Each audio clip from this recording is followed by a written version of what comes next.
I'm going to go straight to it. For the first 20 years of my life, I was not really a sports person. Right now, don't be mad, right now, however, I am working on a book about Olympic athletes. Cool. Particularly athletes who got the medal, but not the gold medal. Yeah. So for somebody like myself, I don't know a whole lot about sports. What's the most intriguing thing that's happening in that world that I should know about? I mean, obviously to be a winning athlete in an Olympic sport, you've got to be amazingly skilled. You've got to have an incredible work ethic. You've got to be incredibly disciplined. Probably have to have some genetic advantages. But I think what's changing the most is the technology. The bioanalytics of sports is moving forward so quickly. You know, it used to be you ate steak and potatoes and you just busted your ass and good things happen. Now, based off of your blood type, your oxygen consumption, there's one diet, you know, based off of your recovery, based off of your electrolyte dispensation, whatever it may be, how much you use magnesium. There's another approach to nutrition and supplements, and you know, what force do you create on a force plate? There's just so much science involved that who you put around you and what access they have to new technology can make the difference between not medaling and maybe not gold medaling, but coming in second or third. You're essentially saying work hard, of course, but also work smart, work really smart. Like any industry, you know, whether you're an entrepreneur, you're always competing. I always tell people business is the ultimate sport. And there's always somebody, you know, there's a David, there's a Julia, there's a 12-year-old somewhere who wants to kick your ass. And, you know, obviously in the Olympics, it's even more dramatic. And so, you know, you've got to have a team around you that doesn't just talk the talk, but walks the walk.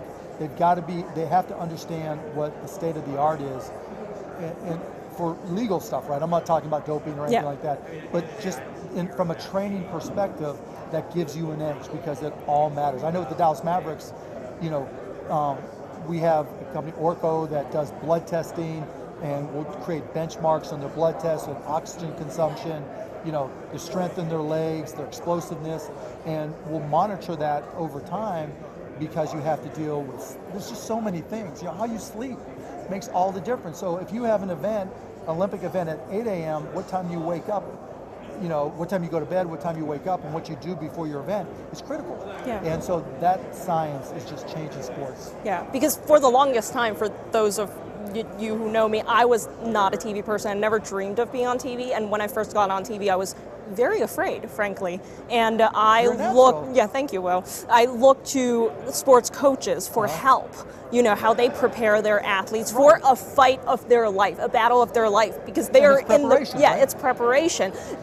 You know, since you're also an entrepreneur and you talk to entrepreneurs all the time, what are some things that entrepreneurs can borrow from athletes training to help them run a business better? It's a grind. You know, if you're going to be a great champion athlete, when all your friends are partying, you're working. When your friends are having pizza and a burger and a beer, you're eating exactly what your dietitian told you. Being an entrepreneur is the same way. When your friends are partying, you're learning, right? You're going the extra mile for a customer. You're working on your product. You're strategizing. You're consumed. And I think another commonality is if you're an Olympic athlete, a professional athlete, you're dreaming about your sport. Like you wake up thinking about it. You fall asleep thinking about it. Great entrepreneurs do the same thing. You know, you don't, when you dream about work, and it sounds bad in some respects, but it's your baby and it's what you love to do. And so, you know, you wouldn't want it any other way. Yeah, and here's the ultimate question. Because you care about what you do so much, all the Olympic athletes I've talked to, they care about their sport so much, and I also care about what I do, but sometimes you have to acknowledge that it's because we care so much that it's getting into the way of our performance. So how do you not care about something that you really care about? You know, so there's two answers to that question. One, you've got to find a time for your body to recover. You can't train 24 hours a day. You have to sleep. You have to recover. And entrepreneurs are the same way. You know, like Ariana Huffington talks about all the time. If you don't get sleep, your performance, your productivity diminishes. So you have to be smart.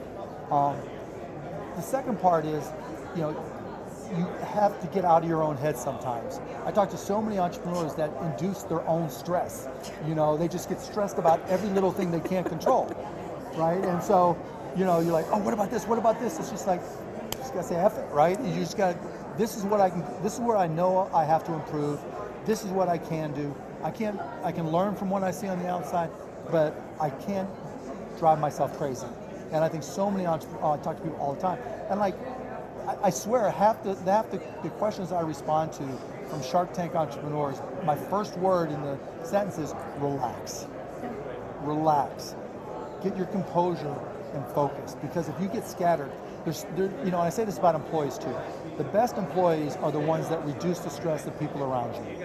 The best athletes are the ones that reduce the stress of people around them because they're confident, they trust their preparation, they know they've done their work, and they know they're going to be able to perform. If you're blaming everybody else and you're creating stress for other people, or it's never your fault, you don't take responsibility, you're not going to succeed, whether you're an athlete or an entrepreneur. Thank you so much. And just for the record, I want to say that you make everything sound so easy, look so easy, just like some of the athletes that I've had on different shows that I host. It's not easy. No, and it's it not wouldn't easy. be any fun. Yeah. Look, I've been broke, my ass against the wall. I mean, not knowing, counting the days, you know, can I make payroll? I remember my first company where we had $84,000 in the bank, and unbeknownst to us, our receptionist stole $82,000 of it because she was a coke dealer and we didn't know it. Okay. And so, shit happens. Yeah. All right. Thank you so much. Julia, appreciate it. Go down.